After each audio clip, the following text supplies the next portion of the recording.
Halo, saya Arita Saputra dari Universitas 17 Agustus 1945. Saya berasal dari Prodi Manajemen dengan NPM 223690006. Di sini saya ingin membuat presentasi yang berjudul Komunikasi dalam Organisasi. Halo, perkenalkan nama saya Askia Kolbi dari Universitas 17 Agustus 1945, Prodi Manajemen dengan NPM 243609008. Dan saya di sini ingin membuat video untuk tugas proyek saya yang berjudul Komunikasi dalam Organisasi. Pada kesempatan kali ini, kami akan mempresentasikan materi yang berjudul Komunikasi dalam Organisasi.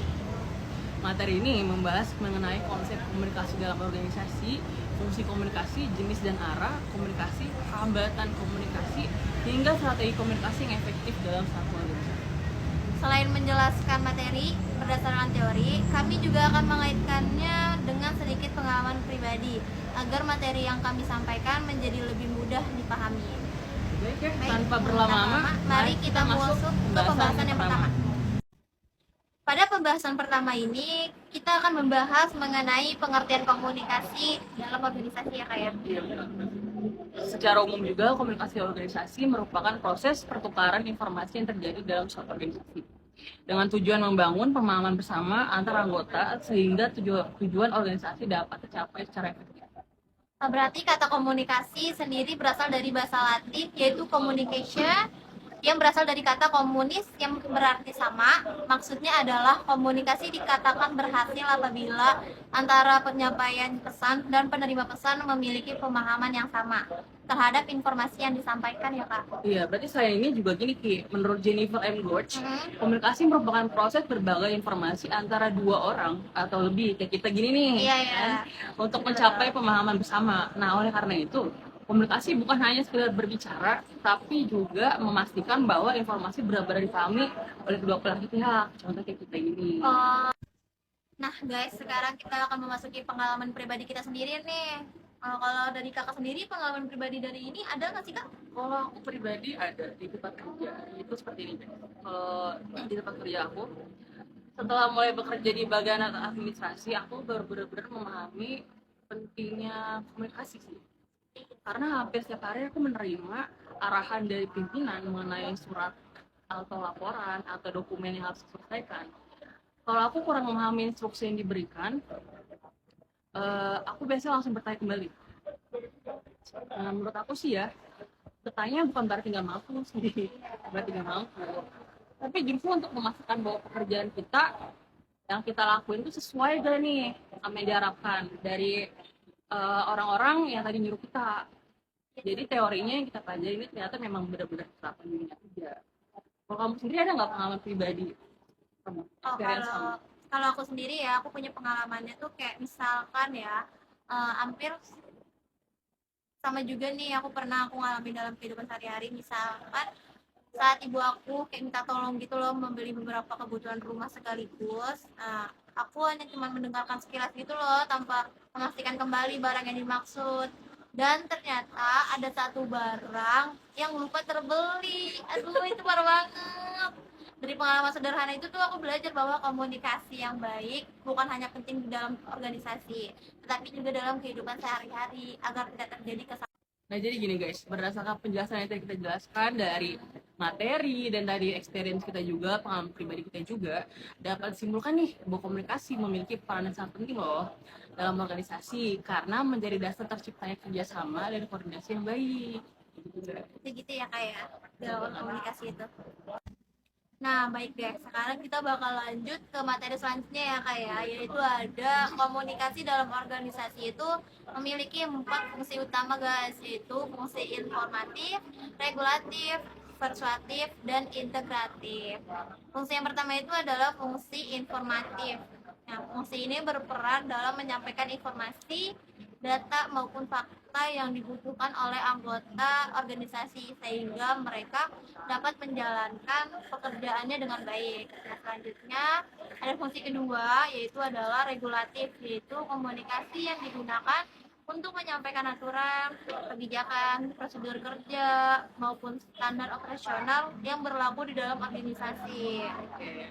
Selanjutnya juga ada nih guys, terdapat fungsi persuasif, yaitu komunikasi yang bertujuan memberikan motivasi serta memengaruhi anggota organisasi agar melaksanakan pekerjaannya dengan kesadaran dan tanggung jawab. Lalu sedangkan fungsi integratif bertujuan menyatukan seluruh bagian organisasi. Tadi kan kita jelas materinya nih, sekarang kita lanjut ke cerita personal experience kita di personal life di kehidupan kita. Aku kan nanya nih ke Askia. Oke. Kalau di Askia tuh di pekerjaan Askia ada nggak sih experience yang terkait dengan materi kita yang kedua nih? Oke, Kak. Kalau di kerjaan aku sendiri ya, fungsi yang paling sering aku rasakan itu adalah fungsi informatif, Kak. Misalnya ketika ada surat masuk atau tugas baru dari pimpinan, informasi tersebut itu harus disampaikan dengan jelas supaya aku mengetahui pekerjaan mana yang harus diprioritaskan terlebih dahulu. Selain itu, fungsi regulatif juga sangat terasa karena setiap pekerjaan yang aku alami itu atau yang aku lakukan harus mengikuti prosedur yang berlaku. Jadi komunikasi bukan hanya menyampaikan informasi, tetapi juga membantu memastikan pekerjaan dilakukan sesuai aturan, Kak. Nah, kalau dari pengalaman pribadi kakak ada nggak sih, Kak, di dunia sehari-hari kakak itu? Kebetulan ada. Contohnya sehari-hari juga sering terjadi sih. Misalnya kayak aku sama teman-teman aku lagi ngerencanain sesuatu buat pergi atau mengerjakan tugas kelompok nih. Ya, Kalau komunikasi sudah jelas sejak awalnya gimana, semua orang tahu bakal waktu berkumpulnya kapan dan pembagian tugasnya kapan aja. Tetapi kalau ada informasi yang kurang jelas, biasanya akan ada teman yang salah paham. Nah, atau datang tidak sesuai waktu yang sudah disepakati. Hal tersebut menunjukkan bahwa fungsi komunikasi juga sangat penting dalam kehidupan sehari-hari. Jadi kita nggak boleh, kalau memang ada teman yang miskomunikasi atau ada yang kurang jelas dalam tugasnya, dia tahu tugasnya apa, kurang tahu, mungkin kita akan menjelaskan kembali. Sebagaimana fungsi komunikasi lah seperti itu. oke, baik, Kak. Nah guys, sekarang kita tuh memasuki materi ketiga ya guys ya, yaitu jenis dan arah komunikasi dalam organisasi. Setelah kita memahami fungsi komunikasi dalam organisasi, selanjutnya kita akan membahas mengenai jenis dan arah komunikasi dalam organisasi ini. Dalam sebuah organisasi, komunikasi tidak hanya terjadi dalam satu arah saja, tetapi dapat berlangsung melalui beberapa jenis dan arah komunikasi. Sesuai dengan kebutuhan organisasi, secara umum terdapat 3 jenis arah komunikasi, yaitu komunikasi vertikal, komunikasi horizontal, dan komunikasi diagonal. Yang pertama komunikasi Nah, komunikasi vertikal merupakan komunikasi yang terjadi antara atasan dan bawahan. Komunikasi ini dapat berlangsung dari atasan kepada bawahan yang bisa disebut down communication, maupun dari bawahan kepada atasan yang disebut upward communication. Komunikasi ini biasanya digunakan untuk memberikan instruksi, menyampaikan laporan, mengevaluasi pekerjaan, dan maupun memberikan masukan. Nah, lalu guys, selanjutnya terdapat komunikasi horizontal, yaitu komunikasi yang terjadi antara individu atau bagian yang memiliki kedudukan atau jabatan setara dalam organisasi. Tujuannya apa? Tujuannya adalah komunikasi horizontal adalah untuk mempermudah koordinasi, berbagi informasi, menyelesaikan masalah, dan meningkatkan kerjasama antar pegawai. Selain itu juga terdapat komunikasi diagonal nih. Komunikasi diagonal merupakan komunikasi yang terjadi antara individu dari bagian atau divisi yang berbeda dan memiliki tingkat jabatan yang berbeda pula. Jenisnya, komunikasi ini biasanya dilakukan untuk mempercepat koordinasi sehingga pekerjaan dapat diselesaikan dengan lebih efektif. Dengan adanya tiga arah komunikasi tersebut, setiap anggota organisasi dapat saling bertukar informasi sesuai dengan peran dan tanggung jawabnya masing-masing. Oleh karena itu, komunikasi yang berjalan dengan baik akan membantu meningkatkan efektivitas kerja serta memperkuat koordinasi dalam organisasi. Nah, setelah mengetahui jenis dan arah komunikasi dalam organisasi, selanjutnya kita akan bahas mengenai pola komunikasi dalam organisasi. Nah, selanjutnya kita akan masuk ke dalam materi selanjutnya, yaitu pola komunikasi dalam organisasi. Pada pembahasan berikutnya ini, kita akan membahas yaitu mengenai pola komunikasi dalam organisasi tersebut. Pola komunikasi merupakan cara atau bentuk penyampaian informasi yang digunakan dalam suatu organisasi. Pola komunikasi yang tepat akan membantu proses penyampaian informasi menjadi lebih jelas, cepat, dan mudah dipahami oleh seluruh anggota organisasi. Secara umum, terdapat dua pola komunikasi yang sering digunakan dalam organisasi, yaitu komunikasi formal dan komunikasi informal. Nah, pada pembahasan berikutnya kita akan membahas mengenai pola komunikasi dalam organisasi ya. Pola komunikasi merupakan cara atau bentuk penyampaian informasi yang digunakan dalam suatu organisasi. Pola komunikasi yang tepat akan membantu proses penyampaian informasi menjadi lebih jelas, cepat, dan mudah dipahami oleh seluruh anggota organisasi. Nah, secara umum terdapat dua pola komunikasi yang sering digunakan dalam organisasi, yaitu komunikasi formal dan komunikasi informal. Dan komunikasi formal adalah komunikasi yang dilakukan secara struktur organisasi serta mengikuti aturan dan prosedur yang telah ditetapkan. Bentuk komunikasi formal dapat berupa surat resmi, rapat, memo, laporan, maupun instruksi dari pimpinan kepada kebawahan ya. Komunikasi formal biasanya digunakan untuk menyampaikan informasi yang berkaitan dengan tugas, tanggung jawab, maupun kebijakan organisasi.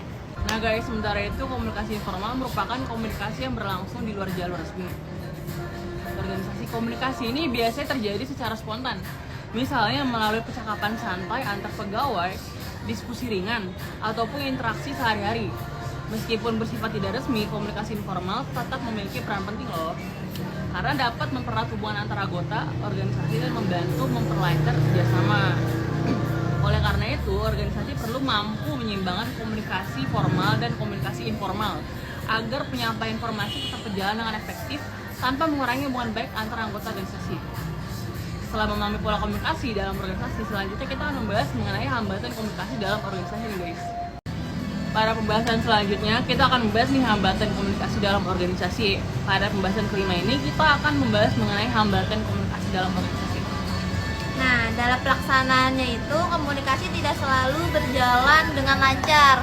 Terkadang terdapat beberapa hambatan yang menyebabkan informasi tidak dapat diterima atau dipahami dengan baik oleh penerima pesan. Hambatan tersebut dapat mengurangi efektivitas komunikasi dan berdampak pada proses kerja di dalam organisasi. Beberapa hambatan komunikasi yang sering terjadi antara lain hambatan fisik, hambatan semantik, hambatan psikologis, perbedaan persepsi, serta kurangnya umpan balik atau feedback. Selain itu adanya perbedaan latar belakang, budaya maupun cara penyampaian informasi juga dapat menjadi penyebab terjadinya kesalahpahaman dalam komunikasi. Oleh karena itu, setiap anggota organisasi perlu memiliki kemampuan komunikasi yang baik agar informasi yang disampaikan dapat dipahami dengan benar dan tidak menimbulkan kesalahpahaman guys. Kalau pengalaman kakak nih di dunia kerja kakak tuh ada nggak sih kayak gini? Sebenarnya ada sih, kalau pengalaman aku selama bekerja, alhamdulillahnya tuh komunikasi di tempat kerja tuh sejauh ini berjalan dengan cukup baik. Apabila ada instruksi yang kurang jelas dari pimpinan atau biasanya kami dapat melakukan konfirmasi dulu ke pimpinannya sehingga nggak terjadi nih kesalahan dalam pekerjaan. Menurutku juga komunikasi yang terbuka seperti ini sangat membantu sih, membantu kelancaran pekerjaan dan membuat koordinasi menjadi lebih efektif. Oh baik. Seperti itu sih. Kalau dari Askia sendiri ada pengalaman pribadi nggak dalam keseharian? Kalau dalam kehidupan sehari-hari aku ya kak, justru hambatan komunikasi itu lebih sering aku alami dalam hubungan pertemanan kak. Misalnya saat sedang bercanda, terkadang ada teman yang menangkap maksud pembicaraan secara berbeda sehingga terjadi kesalahpahaman. Padahal sebenarnya tidak ada niat untuk menyinggung. Dari pengalaman tersebut, aku belajar bahwa cara menyampaikan pesan dan cara menerima pesan sama-sama penting agar komunikasi dapat berjalan dengan baik. Tentunya ya guys. Betul. Nah, berdasarkan penjelasan tersebut dapat disimpulkan bahwa hambatan komunikasi tidak selalu berasal dari organisasi, tetapi juga dapat dipengaruhi oleh cara setiap individu dalam menyampaikan maupun memahami informasi yang diterima. Selanjutnya, kita akan membahas mengenai pengaruh komunikasi terhadap keberhasilan organisasi, guys. Setelah memahami berbagai hambatan komunikasi, selanjutnya kita akan membahas mengenai pengaruh komunikasi terhadap organisasi. Komunikasi memiliki peran yang sangat penting dalam keberhasilan suatu organisasi. Hal ini dikarenakan komunikasi menjadi penghubung antara pimpinan dengan anggota organisasi maupun antar anggota organisasi itu sendiri. Apabila komunikasi berjalan dengan baik, maka proses koordinasi akan berjalan dengan baik dan menjadi lebih mudah. Informasi dapat tersampaikan dengan jelas dan tujuan organisasi dapat dicapai secara efektif. Selain itu, motif komunikasi yang efektif juga dapat meningkatkan motif kerja, guys. Memperkuat hubungan antara anggota organisasi, mengurangi terjadi konflik, serta membantu proses pengambilan keputusan. Sebaliknya, apabila komunikasi tidak berjalan dengan baik, maka dapat menimbulkan kesalahpahaman, menurunnya produktivitas, hingga menghambat pencapaian tujuan organisasi. Oleh karena itu, setiap organisasi perlu banget nih membangun komunikasi yang terbuka, jujur, dan saling menghargai agar tercipta lingkungan kerja yang nyaman, serta mampu meningkatkan kinerja seluruh anggotanya, guys. Kalau dari Askia nih, ada nggak sih kira-kira di terkait materi kita ini nih, kalau pengalaman kerja itu ada nggak? Ada sih Kak, pasti. Kalau dari pengalaman aku selama bekerja, komunikasi yang baik itu benar-benar memberikan dampak positif terhadap pekerjaan ya Kak. Misalnya ketika aku dan rekan kerjaku saling memberikan informasi mengenai dokumen yang harus diproses atau pekerjaan yang harus diprioritaskan. Karena komunikasinya berjalan dengan baik, pekerjaannya dapat diselesaikan lebih cepat dan nanti kata aja gak sih? Meminimalkan kesalahan. Menurutku, komunikasi yang baik bukan hanya mempermudah pekerjaan, tetapi juga membuat suasana kerja menjadi lebih nyaman karena setiap orang saling membantu dan menghargai satu sama lain, Kak. Bagus juga nih, bagus. Benar. Nah, kalau dari kakak sendiri nih ya, ada nggak sih Kak pengalaman dari materi ini nih di kehidupan sehari-hari kakak? Oke, selain di lingkungan kerja juga, aku juga pasti ada experience dari pribadi aku sendiri ya, personal hidup aku sendiri. Hal yang sama juga pernah aku rasain sih dalam kehidupan sehari-hari, khususnya di lingkungan keluarga. Misalnya ketika kita keluarga sedang mempersiapkan acara bersama sebelum pekerjaan itu dibagi-bagi tugas, kami biasanya tuh berdiskusi dulu nih terlebih dahulu mengenai tugas masing-masing. Misalkan si A ini dapat pekerjaan apa, si B ini dapat apa, sampai Z atau lengkap semuanya. Gitu. Dengan komunikasi yang baik juga, setiap anggota keluarga mengetahui tanggung jawabnya, jadi tahu tugasnya masing-masing, Ki. Oh, enak. Iya, benar. Jadi persiapannya tuh lebih teratur dan nggak mengandalkan satu sama lain. Dari pengalaman tersebut, aku juga sadar sih bahwa komunikasi yang baik memang memberikan pengaruh positif yang baik juga dalam kehidupan masing-masing, dalam organisasi maupun dalam kehidupan sehari-hari. Nah, berdasarkan penjelasan tersebut, dapat disimpulkan ya bahwa komunikasi yang efektif mampu meningkatkan kerjasama, memperkuat hubungan antar anggota organisasi, serta membantu organisasi mencapai tujuan yang telah ditetapkan, guys. Nah, setelah itu, setelah mengetahui pengaruh komunikasi terhadap organisasi nih, guys, selanjutnya kita akan membahas mengenai strategi komunikasi yang efektif. Nah, pada pembahasan terakhir ini, kita akan membahas mengenai strategi komunikasi yang efektif dalam organisasi. Agar komunikasi dalam organisasi dapat berjalan dengan baik, diperlukan strategi komunikasi yang tepat, guys. Strategi komunikasi merupakan cara yang digunakan agar penyampaian informasi dapat diterima, dipahami, serta menghasilkan umpan balik yang sesuai dengan tujuan komunikasi.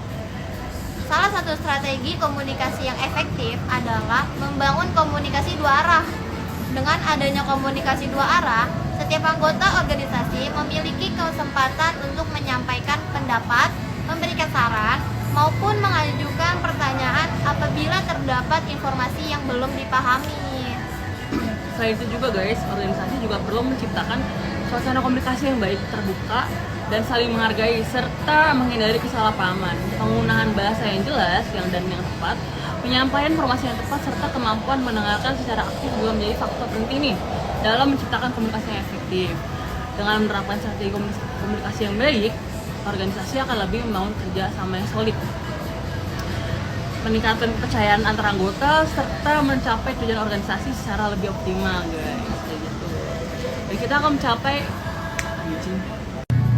Nah, selanjutnya tuh kita bakal membahas mengenai kesimpulan guys dari semua materi yang tadi kita sampaikan kepada kalian nih. Dari kesimpulan tersebut, berdasarkan seluruh pembahasan yang telah kami sampaikan, dapat disimpulkan bahwa komunikasi merupakan salah satu faktor yang sangat penting dalam sebuah organisasi. Melalui komunikasi yang baik, proses penyampaian informasi dapat berlangsung dengan lebih jelas. Koordinasi antara anggota menjadi lebih efektif serta mampu mendukung tercapainya tujuan organisasi. Selain itu, komunikasi tidak hanya berperan dalam lingkungan kerja, tetapi juga dalam kehidupan sehari-hari, baik di lingkungan keluarga, pertemanan, maupun masyarakat ya. Komunikasi yang baik akan membantu membangun hubungan harmonis, mengurangi kesalahpahaman, serta mempermudah kerja sama dalam mencapai tujuan bersama. Ada juga nih guys kesan dan pesan selama kami mengikuti mata kuliah perilaku koordinasian, yaitu adalah kami mendapatkan banyak pengetahuan baru mengenai bagaimana perilaku individu maupun kelompok mempengaruhi suatu organisasi. Salah satu materi yang paling menarik bagi kami adalah komunikasi dalam organisasi, karena materi ini menurut saya sangat relevan sih dengan kehidupan sehari-hari maupun dunia kerja, ya kan? Benar Seperti yang tadi kita jelaskan. Hmm. Harapan kami semoga ilmu yang tadi diberikan dapat menjadi bekal yang bermanfaat pastinya guys, ketika nantinya kami terjun dalam dunia kerja maupun diterapkan dalam kehidupan sehari-hari. Iya, betul banget. Kami juga mengucapkan terima kasih kepada ibu dosen yang telah membimbing kami selama proses perkuliahan dengan sabar sehingga kami dapat memahami materinya dengan lebih baik lagi. Terima kasih. Baik nih, sebelum kami menutup video ini, kami ingin mengucapkan terima kasih yang sebesar-besarnya kepada Ibu Lukiana SCMM selaku dosen pengampu mata kuliah perilaku keorganisasian atas segala bimbingan, ilmu, dan arahan yang telah diberikan selama 1 semester ini. Kami juga ingin mengucapkan terima kasih banyak kepada seluruh teman-teman peserta kelas perilaku keorganisasian kelas sore yang telah mendukung dan berpartisipasi aktif selama proses pembelajaran dan presentasi berlangsung. Demikian presentasi dari kami. Sekali lagi kami ucapkan terima kasih banyak. Kurang lebih kami mohon maaf. Sampai jumpa di kesempatan berikutnya. Bye guys.